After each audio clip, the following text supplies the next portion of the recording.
प्यारे बच्चों नमस्कार, मैं योगेश शर्मा स्वागत करता हूं आपका एक और नई क्लास में। बच्चों पिछली क्लास में हम देख चुके हैं image formation by concave mirror, image formation by convex mirror, साथ ही साथ हमने इनके यूजेस भी देख लिए, uses of concave mirror and convex mirror. आज की क्लास में जो हमें देखना है वो है साइन कन्वेंशन कि जो हम डिस्टेंसेस लेते हैं, जो हमें न्यूमेरिकल में काम आना है, किस तरह हमें पॉजिटिव लेनी है, किस तरह हमें नेगेटिव लेनी है, ये सारी चीज़ें। इसके अलावा हम देखेंगे मिरर फॉर्मूला एंड मैग्निफिकेशन। तो चलिए क्लास को स्टार्ट करते हैं। यहाँ पे मैंने देखिए एक डायग्राम बना रखा है, ठीक है। साइन कन्वेंशन में स्टार्ट करूँ, यहाँ पे मैंने एक डायग्राम बना रखा है और यहाँ पे मैंने ये ऑब्जेक्ट बनाया है जिसका मैं नेमिंग कर देता हूँ ए बी, और यहाँ पे जो मैंने इमेज बनाई है वो बना दी है बी डैश और ए डैश। तो साइन कन्वेंशन कहता है आपका, साइन कन्वेंशन आपका ये कहता है कि सबसे पहली बात तो ये कि जो ऑब्जेक्ट है वो हमेशा मिरर के कहाँ, लेफ्ट हैंड साइड की तरफ रखा जाएगा, वो हमेशा मिरर के लेफ्ट हैंड साइड पे प्लेस किया जाएगा। तो ये देखिए आप ऑब्जेक्ट है, अब चूंकि ये कॉनकेव मिरर है इसलिए मैंने ऑब्जेक्ट को इस तरह, इमेज को मैंने इस तरफ बनाया हुआ है, अदरवाइज मैं इमेज को इस तरफ भी बना सकता था आपको समझाने के लिए, ठीक है। तो क्या है कि जो ऑब्जेक्ट है उसको हमेशा कहाँ रखा जाएगा, लेफ्ट हैंड साइड पे रखा जाएगा, पहली बात। दूसरी बात क्या है, दूसरी बात यह है कि जो सारी डिस्टेंसेज है वो कहाँ से मेजर की जाएंगी, वो पोल से मेजर की जाएंगी। जो सारी डिस्टेंसेज है वो पोल से मेजर की जाएंगी, ओके। तीसरी बात, जो डिस्टेंस लेफ्ट हैंड साइड में मेजर की जाएगी, जो डिस्टेंस पोल के लेफ्ट हैंड साइड में मेजर की जाएगी उसको हम नेगेटिव में लेंगे, और जो भी डिस्टेंस राइट हैंड साइड में मेजर की जाएगी उसको हम पॉजिटिव लेंगे, ठीक है।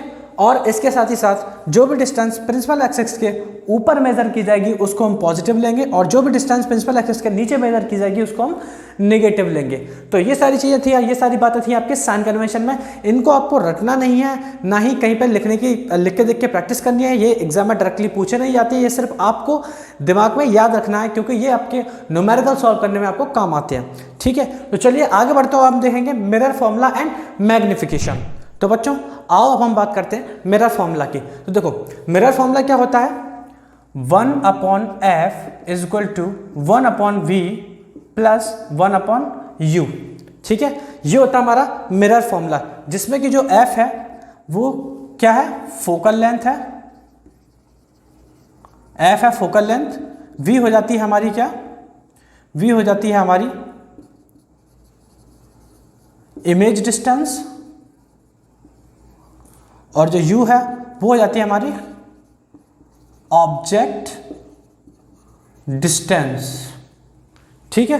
तो ये है हमारा क्या, मिरर फॉर्मूला, जहां पे जो f है वो हो जाती है हमारी फोकल लेंथ, जो v है वो हो जाती है हमारी इमेज डिस्टेंस, और जो u है वो हो जाती है हमारी ऑब्जेक्ट डिस्टेंस, ठीक है। तो बच्चों मैं बात कर रहा था मैग्निफिकेशन की, जिसको कि हम स्मॉल m से रिप्रेजेंट करते हैं, और जिसकी डेफिनेशन बन जाती है ये कि magnification produced by spherical mirror gives the relative extent to which the image of an object is magnified with respect to the object side.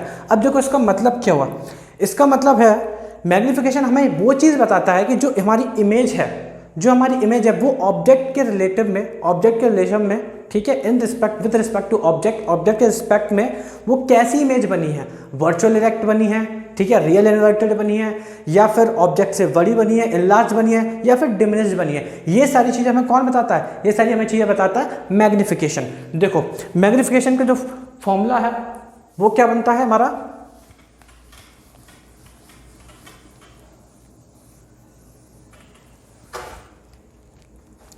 तो जो मैग्निफिकेशन का फॉर्मूला है वो बन जाता है हमारा, स्मॉल m से रिप्रेजेंट करते हैं, m is equal to h dash upon h, h dash is the height of image, whereas h is the height of object, ठीक है, okay. h dash is the height of image, whereas h is the height of object, and इसका एक और formula होता है -v/u, ठीक है, -v/u। v is image distance and u is object distance. आप लोग अच्छी तरह से जानते हो और इसको याद रखना, ये हमेशा क्या काम आने वाला है, इसलिए। अब चलो अब जरा हम इसके ऊपर एक बड़ा ही आसान सा न्यूमेरिकल देख लेते हैं, जिससे कि आपको ये सारी चीज़ें समझ में आ जाएंगी कि हमें ये फॉर्मूले कैसे अप्लाई करने हैं, और जो मैग्निफिकेशन है वो कैसे हमें सारी चीज़ें बताता है। तो बच्चों यहाँ बोर्ड पे मैंने एक क्वेश्चन लिख रखा है जो कि आपकी एनसीईआरटी बुक का ही एग्जाम्पल 10.1 और ये मैंने एग्जाम्पल लिख रखा है, ठीक है। इसको यहाँ पे मैं सॉल्व करने वाला हूँ। वैसे कोई बहुत बड़ी बात नहीं है क्योंकि एग्जाम्पल है तो जाहिर सी बात है उसका सॉल्यूशन भी दिया हुआ है बुक में, बट मैं यहाँ आपको सिर्फ उसका एप्लीकेशन सिखाने वाला हूँ कि ये जो फॉर्मूलाज है वो हम कैसे अप्लाई करते हैं, ठीक है, और ये सारी चीज़ें कैसे यूज़ होती हैं, बस इतना मैं सिखाने वाला हूँ जिससे क्या है कि आपको सारी चीज़ें क्लियर हो जाएंगी। ओके, तो देखो हम स्टार्ट करते हैं।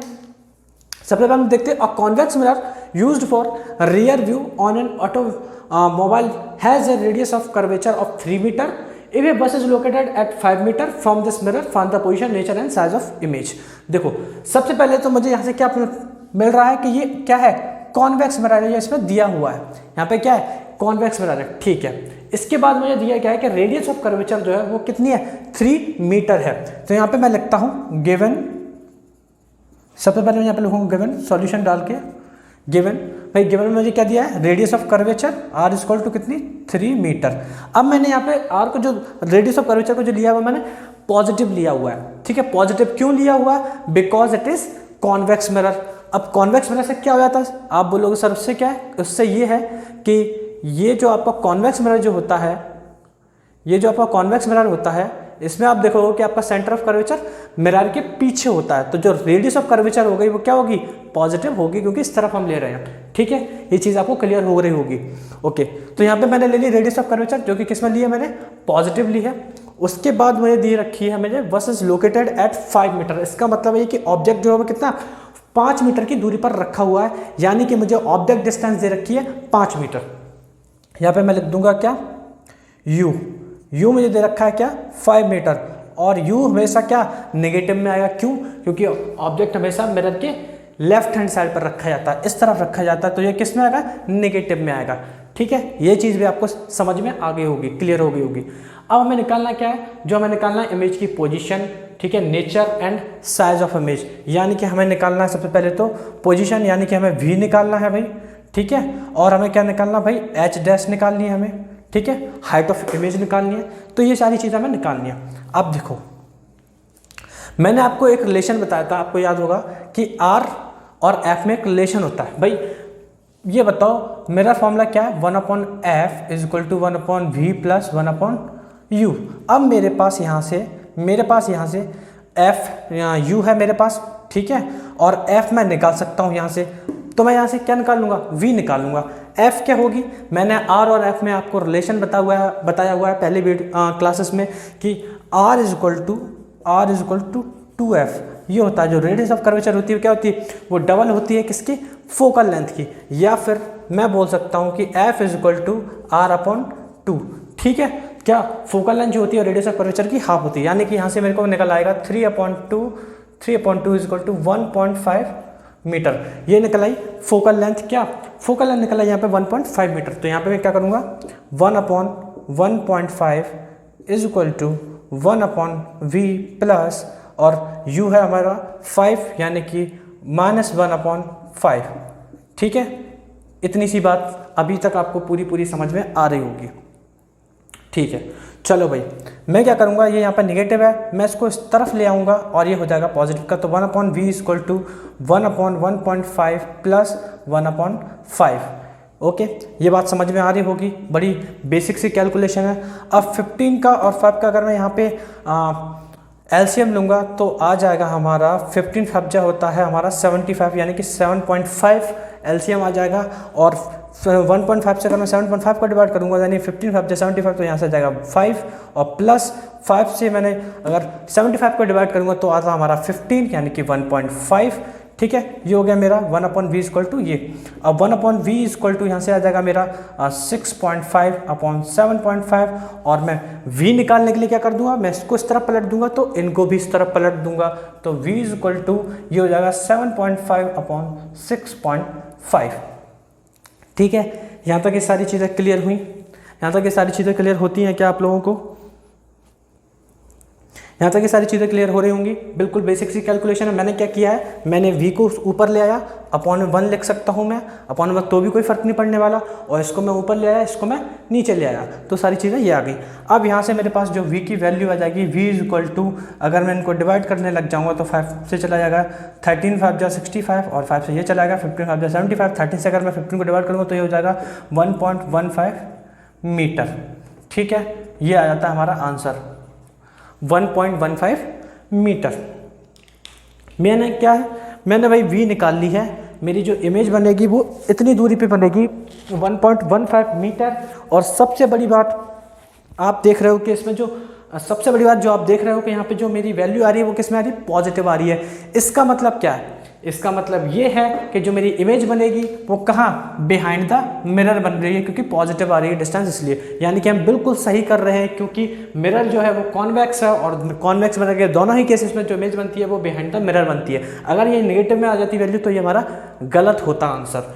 ठीक है, यानी कि हम बिल्कुल सही कर रहे हैं। चलो, तो ये हमारी बात हो गई किसकी, ये हमारी बात हो गई, ठीक है, इमेज डिस्टेंस की। अब हम बात करते हैं यहाँ पे मैग्निफिकेशन से, हम क्या करेंगे, एच डैश अपॉन एच, और एक फॉर्मूला मैंने आपको और बता रखा है, माइनस वी अपॉन यू। ठीक है, ये मैंने आपको बता रखे हैं। अब मैं क्या करूँगा, यहाँ से मैं उठा लूँगा, 1 मिनट, ठीक है, ये दे रखा है, okay, m is equal to minus v upon u, और v की जो वैल्यू है वो क्या है, 1.15, ठीक है, और u की जो वैल्यू है क्या है, वो है 3, और वो भी किसका, माइनस का 3, ठीक है, सॉरी 5, और वो भी माइनस का 5। ऑब्जेक्ट डिस्टेंस रखिए माइनस का 5, ओके, ये हो गया, माइनस से माइनस कैंसिल हो जाएगा, यानी कि 1.15 अपॉन क्या हो जाएगा, 5 हो जाएगा। और अगर मैं 5 से 115 को डिवाइड करूँगा, 5 से अगर मैं 115 को डिवाइड करूँगा तो ये चला जाएगा 2, ओके, 23 टाइम्स, ठीक है, तो ये हो जाएगा आपका 0.23। ठीक है, आपकी वैल्यू निकल के आ जाती है, क्योंकि ये भी क्या थी, ये भी मीटर में थी, ये भी मीटर में थी, ये कट गई, तो इसकी कोई क्या है, इसकी कोई यूनिट नहीं होती। ठीक है, तो m इज इक्वल टू मेरे पास निकल के आ गई 0.23, और जो m आई है वो किस में आई है, पॉजिटिव में आई है। m की वैल्यू क्या आई है, पॉजिटिव में आई है। तो यहाँ से मुझे एक चीज़ ये सब पता चलती है कि जो मेरी इमेज है, पोजीशन मुझे बतानी थी, पोजीशन ऑफ इमेज, तो पोजीशन ऑफ इमेज जो हो जाएगी वो क्या हो जाएगी, ये हो जाएगी 1.15 मीटर। ठीक है, पोजीशन ऑफ इमेज जो हो जाएगी बिहाइंड द मिरर, यहाँ पे लिख दो 1.15 मीटर बिहाइंड द मिरर।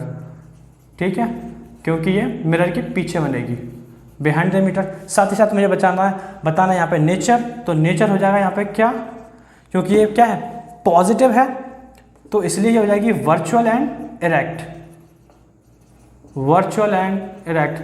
अगर ये नेगेटिव होती वैल्यू तो ये हो जाता हमारा क्या, रियल एंड इन्वर्टेड। इस बात को भी ध्यान रखना। और साथ ही साथ में ये वैल्यू जो है वो 1 से छोटी है, ये 1 से छोटी है, इसलिए ये क्या है, ये बन रही है हमारी क्या, डिमिनिश्ड इमेज। ठीक है, डिमिनिश्ड इमेज बन रही है। अगर ये वैल्यू क्या हो जाती, 1 के बराबर होती, 1 के बराबर होती तो क्या होती, सेम साइज एज ऑब्जेक्ट। वहीं ये वैल्यू अगर 1 से बड़ी हो जाती तो ये हो जाती है हमारी क्या, इनलार्ज्ड इमेज। तो इसलिए ये साइज ऑफ इमेज जो हो रहा है, साइज ऑफ इमेज क्या होगा, डिमिनिश्ड, डिमिनिश्ड। ठीक है, साइज ऑफ इमेज क्या है, डिमिनिश्ड। तो ऐसे सॉल्व करते हैं इन क्वेश्चंस को, बड़े ही आसान होते हैं। आपको बस ये फॉर्मूलेज याद रखने हैं। ठीक है, जो आपको बताए हैं आपको बस ये फॉर्मूलेज याद रखने हैं, और क्या करना है, आपको इन फॉर्मूलाज को अप्लाई करना है, बिल्कुल स्टेप बाय स्टेप। आप देख रहे हो कितने ही आसान है। ठीक है, और कैलकुलेशन भी जाएंगी, कोई ज़्यादा टफ नहीं होती, बड़ी आसानी से कैलकुलेशन भी होती है। आप पॉइंट वाली जो कैलकुलेशन कर रहे हैं इसमें एक बात ध्यान रखिए, पॉइंट को थोड़ी देर के लिए साइड में कर दिया करिए, तो कैलकुलेशन बहुत ज़्यादा आसान हो जाती है। जैसे कि मैंने यहाँ पे क्या है, मैंने यहाँ पे डिवाइड किया था 5 से 115 को, तो ये बहुत ही आसानी से डिवाइड हो गया। अदरवाइज अगर मैं 5 से 1.15 को डिवाइड करने जाता तो थोड़ा दिक्कत आती मुझे। ठीक है, और ये आंसर आ जाता आ गया मेरा बड़े ही आसानी से 0.23। चलिए, तो ये क्वेश्चन ऐसे सॉल्व करते हैं और ये सारी चीज़ें ऐसे होती हैं। आज की क्लास में बस इतना ही। ठीक है, और बाकी अगर आपको कोई डाउट है तो प्लीज़ आप मुझे कमेंट करके ज़रूर बताइए। मेरे लिए आपका फीडबैक जो है बहुत ज़्यादा महत्वपूर्ण, बहुत ज़्यादा वैल्यूएबल है। आप प्लीज़ मुझे अपना फीडबैक दीजिए। आपको कहीं भी दिक्कत आती तो आप मुझे बताइए, आप अपनी मुझसे क्वेरीज पूछिए। मैं मिलता हूँ आपसे अगली क्लास में। Till then, you guys have a great day.